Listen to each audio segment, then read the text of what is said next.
Has pasado, en el fondo, por periodos de constipación, estreñimiento, dificultades para defecar, de tener tus deposiciones.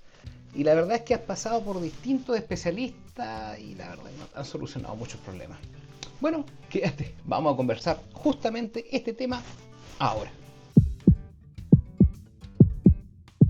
Bienvenidos seminautas. El día de hoy vamos a conversar sobre justamente este tema, constipación o estreñimiento también llamado. Hay que entender en el fondo que la constipación es la disminución en sí de las deposiciones por acumulación de la misma. Ahora, hay distintas causas. Tenemos las causas primarias o idiopáticas y las causas secundarias que pueden ser a otras enfermedades. Vamos a dejar este segundo tema un poquito aparte para otro video que vamos a dejar también en la descripción. Ahora, una vez que ya se estudió y se sabe en el fondo el motivo de la constipación, y es de causa idiopática, podemos tener varios factores a tener en cuenta. Primero, o el tránsito del colon está enlentecido, o existe una disfunción del piso pélvico, que es la musculatura que está en la base de la zona pélvica justamente y que favorece en el fondo la contracción de la misma, favoreciendo las deposiciones. Entonces, el enfoque general de un paciente con constipación va a depender justamente de esto. Hay que igual hacer un estudio inicial del estudio de la constipación. El problema es que muchos pacientes o les da vergüenza consultar o están tan chatos, cansados del tema en el fondo que simplemente ya no consultan y se toman cualquier medicamento para intentar mejorar las deposiciones. Pero esto es un temazo porque es muy frecuente. Poco consultado, pero más frecuente de lo que uno cree. Vamos directo al grano. ¿Cómo gestionamos, cómo manejamos al paciente que presenta constipación? Bueno, hay varios puntos a tener en cuenta y uno de los más importantes de todo es el tema de la educación del paciente.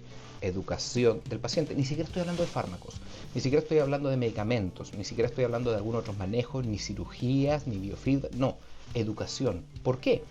Porque el paciente en el fondo que presenta la condición de constipación hay que enseñarle a alimentarse. ¿Sí? Suena un poco rudo, pero es la verdad. Lo primero que hay que manejar en un paciente con constipación es la dieta.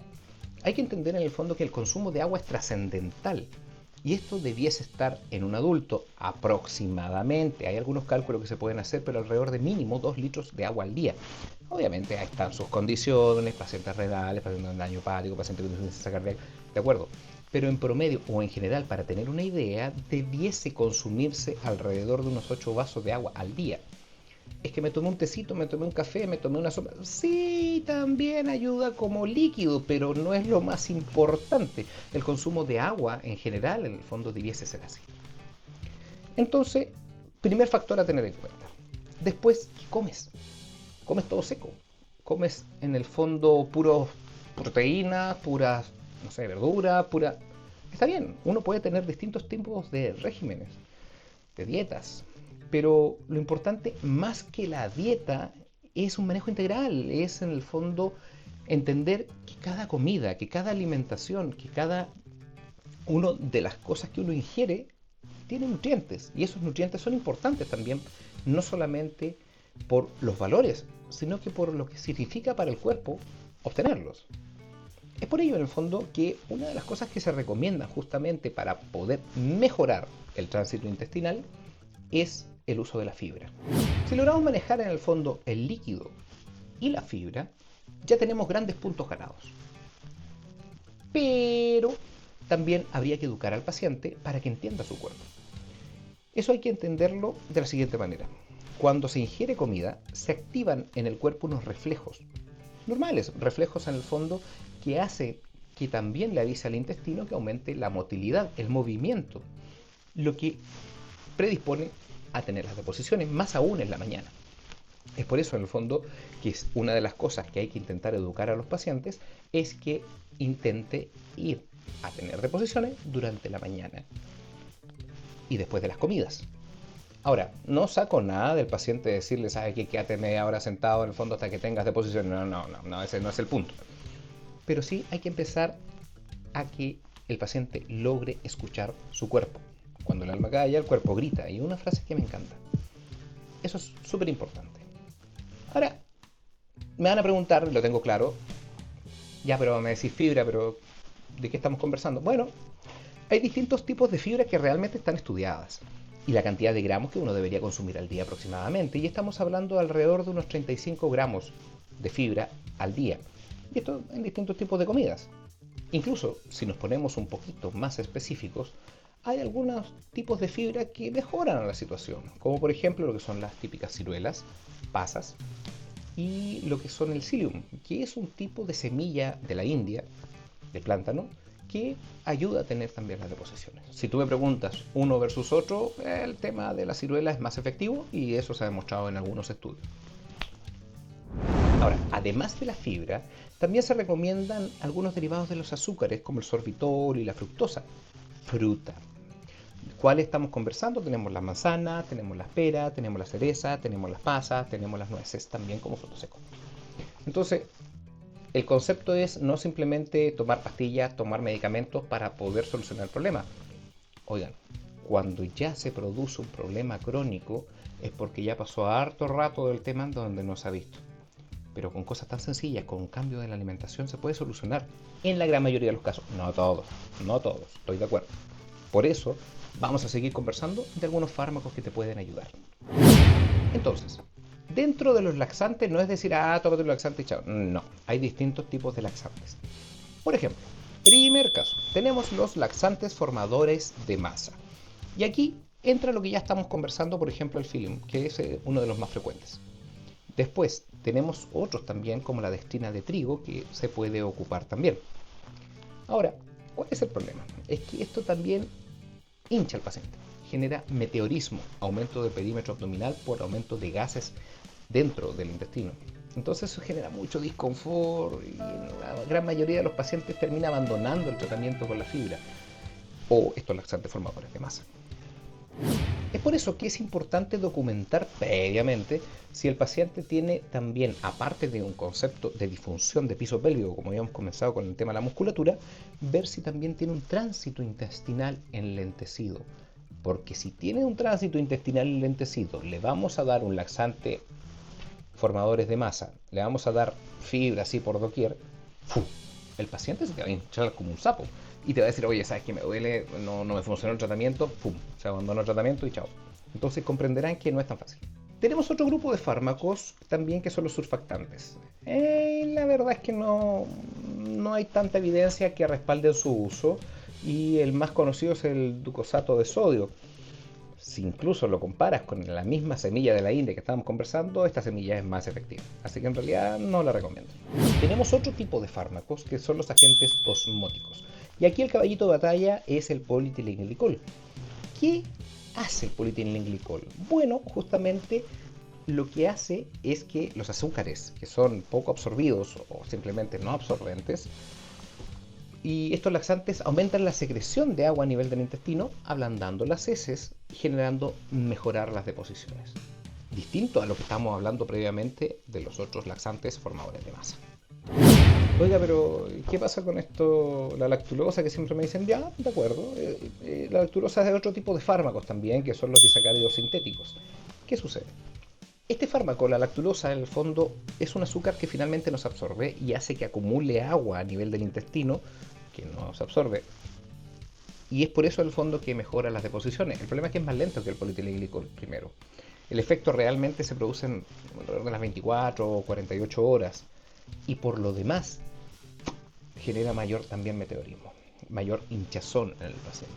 Entonces tampoco es tan recomendable en estos casos, sobre todo si se ha demostrado un tránsito lento, por lo que estamos conversando. Ahora, si nos vemos a la hermana pobre, por así decirlo, la lactulosa, tenemos el sorbitol. Sí, es más barato, la efectividad es similar a lo que es la lactulosa, un poco menos y genera también mayor meteorismo, así que no lo recomiendo tanto en ese caso. Después tenemos lo que son las soluciones salinas y ahí tenemos, por ejemplo, lo que es la leche de magnesia, tenemos lo que es el citrato de magnesio, entre otros, en el fondo que sí mejoran un poco, pero la verdad es que si lo comparamos con lo que estábamos conversando anteriormente, el beneficio no es tan alto. Bueno, si ahora entramos a otro de los fármacos, se pueden ocupar los laxantes estimulantes, como, no sé, el bisacodilo, tenemos el picosulfato de sodio, por ejemplo, sobre todo este último que se ocupa harto en pacientes oncológicos con cáncer.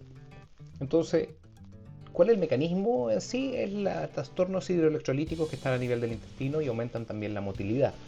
Tampoco hay tantos estudios que yo diga, ¿sabes qué? Esto sí o sí les va a servir como para poder en el fondo tenerlo siempre usándolo. De hecho, en el fondo se recomienda como terapia de rescate por algunos días. Entonces, si nos damos cuenta, hay un montón de tipos de terapia que se pueden ocupar, incluso algunos de forma crónica. Pero el concepto inicial es el más importante. Hay que entender en el fondo que la educación del paciente, que entienda el concepto de la alimentación, que entienda el consumo de la fibra y sobre todo el consumo de agua, es más importante que se aprenda todos estos tipos de fármacos a utilizar. Ese es el primer gran punto. Ahora, ya de acuerdo, pero eso no pasa en todo siempre. Sí, sí, de acuerdo. El 78% de los casos en el fondo presenta una constipación de tipo leve. Ponle 80. O sea, estamos hablando de que a lo menos 4 de 5 pacientes podrían solucionar su problema con estas cosas que estamos conversando. El problema es que de ese total de pacientes, de ese 80%, la mitad abandona el tratamiento. Estamos hablando de dieta, estamos hablando de el agua, estamos hablando del uso de la fibra. Sin contar estos otros tratamientos también asociados, que los porcentajes ahí son mucho menores de adherencia. Entonces, es cambio de estilo de vida. No se trata simplemente de dar fármacos por dar fármacos. No me gusta eso.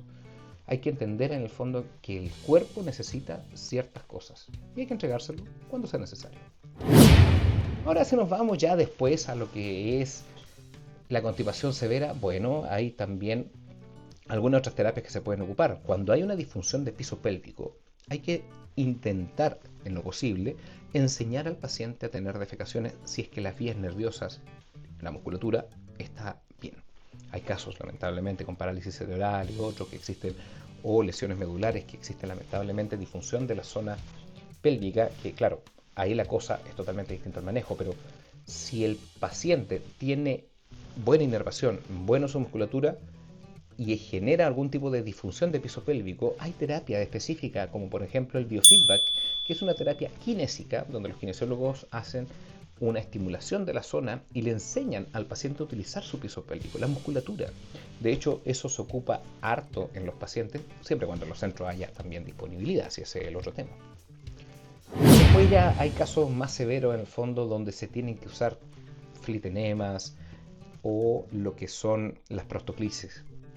Hay incluso proctoclisis que se tienen que hacer manuales por la presencia ya de fecalomas, o sea, un material fecal de posiciones duras, pechas, que no logran salir por sí solas. Y en casos extremos, bueno, se tiene que llegar incluso a una colonoscopía para intentar ablandar las deposiciones y lograr sacarlas, con su posterior uso de laxantes para intentar limpiar el resto del intestino. Y ya en casos extremos, lo que son las cirugías.